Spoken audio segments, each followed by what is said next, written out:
बिस्मिल्लाहिर्रहमानिर्रहीम अस्सलाम वालेकुम। मैं हूं मोहम्मद इशफाक अंसारी, एडवोकेट, और आप देख रहे हैं मेरा सोशल मीडिया चैनल। आज की वीडियो में हमने 3 पॉइंट डिस्कस करने हैं, जिसमें नंबर 1 पे है कि ऑडिटर जनरल के अफसरान का एग्जेक्टिव अलाउंस जो है वो सेक्रेटरी खजाना ने देने के लिए एक इजलास तलब कर लिया है। उसमें ग्रेड 17 से लेकर ग्रेड 22 तक तमाम तर मुलाजमीन के हवाले से उन्होंने क्लियरेंस देनी है कि इनका कितना अलाउंस बढ़ाया जाएगा। नंबर 2 पे गोल्डन शेक हैंड का जो नोटिफिकेशन आया था, अब उसकी तफसील आ गई है। आपको शायद याद होगा कि इसमें कुछ मसाइल की वजह से गोल्डन शेक हैंड को हुकूमती सतह पर वापस ले लिया गया था, उसको सस्पेंड कर दिया गया था, विदड्रॉ कर लिया गया था।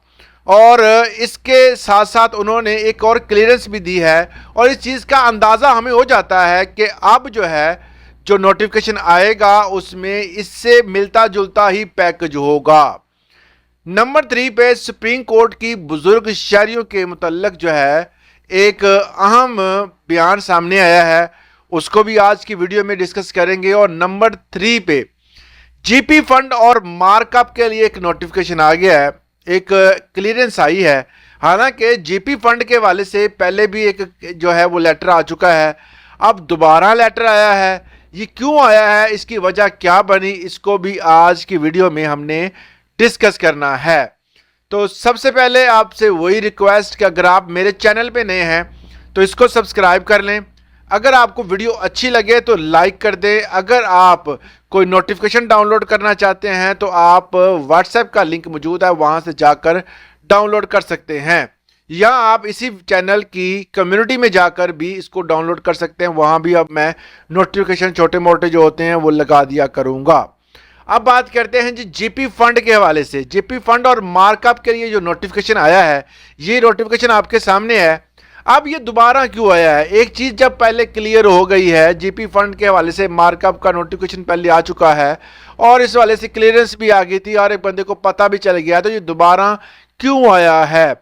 इसकी बड़ी वजह यह है कि आपको शायद याद हो कि हुकूमत एक कंट्रीब्यूटरी पेंशन स्कीम लेके आई थी। उस स्कीम में कौन से मुलाजमीन शामिल थे? एक डेट उन्होंने कहा था कि जी 1 जुलाई 2024 के बाद जितने भी भर्ती होंगे मुलाजमीन, उन तमाम मुलाजमीन पर कंट्रीब्यूटरी पेंशन स्कीम का इतलाक होगा। इससे पहले जो होंगे वो तमाम तर पुरानी पॉलिसी के तहत चलेंगे, और इसके बाद वाले मुलाजमीन जो होंगे वो इस कंट्रीब्यूटरी पेंशन स्कीम के तहत चलेंगे। तो ये तो बात यहाँ पर क्लियर हो गई। मगर मार्कअप के हवाले से, जो जीपी फंड के हवाले से उन्होंने अब क्लियर ये किया है कि वो एज इट नोटिफिकेशन वही रहेगा, मगर उसमें उन्होंने ये चीज़ बताया है कि जो जीपी फंड है सेम एज इट जो है जो भर्ती होने वाले नए मुलाजमीन हैं स्कीम के तहत, इनकी कटौती भी उसी हिसाब से जो इनको एक्स्ट्रा जो है वो बेनिफिट्स मिलने हैं वो भी एज इट जो है जीपी फंड के नोटिफिकेशन के मुताबिक ही मिलेंगे। तो ये चीज़ क्लियर करने के लिए उन्होंने नोटिफिकेशन निकाला है कि 1 जुलाई 2024 के बाद जो है जितने भी भर्ती हुए उनके मार्कअप भी सेम ही होगा जीपी फंड वाला। तो ये उन्होंने क्लियर करने के लिए एक छोटा सा नोटिफिकेशन निकाला है। अब बात करते हैं जी सुप्रीम कोर्ट के हवाले से। सुप्रीम कोर्ट में जो आपको पता है कि आए दिन कोई ना कोई केस लगा होता है, तो कल एक केस लगा था जो सुपर टैक्स के हवाले से। पाकिस्तान हुकूमत में नए से नए टैक्स आ रहे हैं, अब ये सुपर टैक्स है, इस वाले से बहस चल रही थी। तो हुकूमत के जो पॉलिसियां हैं इसके मुतल्लक जो है सुप्रीम कोर्ट के जजेस ने कुछ रिमार्क्स दिए। उन्होंने कहा कि हुकूमत की किस तरह की ये पॉलिसियां बना रही है। हुकूमत जो है वो जितने भी मुलाजमीन हैं, बुजुर्ग मुलाजमीन जो कि 60 साल से ज़ायद हैं, उनके लिए जो है वो जो पॉलिसियां वो बना रही हैं वो नुकसानदेह है। सुप्रीम कोर्ट का आईनी जो बेंच बैठा था उन्होंने इस हवाले से रिमार्क्स दिए कि बुजुर्ग शहरियों के लिए बाकी जो मामलात अगर देखे जाए तो बाकी शहरों में देखा जाए तो आसानियां पैदा की जा रही हो, यहाँ निज़ाम इतना पेचीदा किया जा रहा है और उनकी जो पेंशन्स हैं वो बहुत कम हैं। तो इस हवाले से उन्होंने कहा कि उनके लिए आसानियां पैदा करें, ऐसे कवानीन बनाएं। जिस तरह EOBI के जो पेंशनर्स हैं वो काफ़ी ओल्ड हैं और उनके लिए जो उन्होंने तनख्वाह जो पेंशन बढ़ाई है वो ना होने के बराबर है, और वो भी 1 सितंबर को नहीं मिली उनको। मगर बातें इनसे सुन लें हुकूमती नुमाइंदों से कि तरह तरह की बातें करेंगे, मगर जब बात आती है कि काम करने की तब ये जो है वो चुप कर जाते हैं। अब इनकी क्यों नहीं तनख्वाह जो है वो पेंशन इनको मिली, कहते थे जी जनवरी से अब तक जो है वो सितंबर में सब बंदों को ट्रांसफर हो जाएगी, मगर नहीं हुई।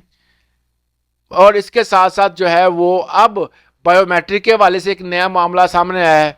नादरा और जो हमारे जो बैंकिंग सिस्टम है और इसके साथ साथ जो हमारा अदर निज़ाम है, सबका कोलैबोरेशन हुआ, इस वाले से ऐप बनी, मगर ऐप जो है वो अभी तक फंक्शनल नहीं हुई। तो लिहाजा जितने भी ओल्ड पेंशनर्स हैं उनको अपनी बायोमेट्रिक जाकर फौरी तौर पर करवानी चाहिए। अगर वो नहीं करवाते तो मामलात ख़राब हो सकते हैं, क्योंकि अब जो है वो हुकूमत ने जो नादरा की जो ऐप निकाली थी, लोग क्या समझ रहे हैं कि उसी ऐप के ज़रिए होगा, मगर उसमें अभी फीचर्स नहीं आए। मैंने इस वाले से एक वीडियो अपलोड की हुई है वहाँ पर अकाउंट बनाने के हवाले से। अब बात करते हैं कि जो अकाउंट अगर बना लेता है तो वो अगर इंतज़ार करना चाहता है तो कर ले, मगर बेहतर यही है कि फौरी तौर पर अपने मुतलका बैंक में जाएं, अपनी बायोमेट्रिक करवाएं। और जो मेरी बहनें फैमिली पेंशन ले रही हैं तो वो अपना नॉन मैरिज सर्टिफिकेट जो है वो फौरी तौर पर जमा करवाएं। अगर आप नहीं करवाते तो आपकी पेंशन बंद हो सकती है। अब जो है वो एक और अहम जो यहाँ पर बात अक्सर लोग कमेंट सेक्शन में पूछते हैं कि हायरिंग के हवाले से, अगर हायरिंग के हवाले से जो जनाब आपको पता है कि अभी पेंडिंग सिस्टम है, अभी जो फाइल है वो अभी जानी है वज़ीर आज़म साहब के पास, और वज़ीर आज़म साहब पाकिस्तान में मौजूद नहीं है। वैसे भी 1 साल से ये अटका हुआ सिस्टम, मगर इन्होंने ऑडिटर जनरल अफसरान का एग्जेक्टिव अलाउंस अगर मंजूर करना होता है तब ये स्पेशल तौर पर मीटिंग भी करते हैं, इजलास भी बुलाते हैं और तमाम मामलात देखते भी हैं। इसमें क्या क्या चीज़ें जो हैं वो इनको मिली हैं, इसके वाले से तफसीलन मैं आपको एक मुकम्मल जो इनकी प्रेस रिलीज़ है उसके बारे में बताता हूं। तो चलते हैं उसकी। ऑडिटर जनरल का एग्जेक्टिव अलाउंस सेक्रेटरी खजाना ने इजलास बुला लिया। बाकी वजारतों के ग्रेड 17 से 22 के अफसरान को 150% एग्जेक्टिव अलाउंस दिया जाएगा। मातहत अदारों के अफसरान महरूम। इजलास में अलाउंस की मंजूरी की कानूनी निकात का लिया जाएगा। इस्लामाबाद में ये तमाम तर जो रिलीज है सामने आई। Auditor general Pakistan, controller general accounts ने ग्रेड 17 सा 22 के अफसरान के लिए 150% एग्जेक्टिव अलाउंस और बजट मंजूरी का मुतालबा किया है। कंट्रोलर जनरल का अकाउंट्स के मुतालबे पर वफाकी सेक्रेटरी खजाना ने 16 सितंबर को इजलास तलब कर लिया है। वफाकी हुकूमत ने 2023 से ग्रेड 17 और 22 के अफसरान को बुनियादी तनख्वाह के मुसावी 150% एग्जेक्टिव अलाउंस दिया जा रहा है। ताहम ये अलाउंस सिर्फ वफाकी वज़रा में तैनात अफसरान के लिए मुख्तस है। मातहत अदारों में महकमों के अफसरान से सहूलत के अहल नहीं है। कंट्रोलर जनरल का अकाउंट्स के वजारत खजाना के मरासला लिख कर मुतालबा किया है कि कंट्रोलर जनरल अकाउंट्स और ऑडिटर जनरल पाकिस्तान के अफसरान को भी एग्जेक्टिव अलाउंस दिया जाए।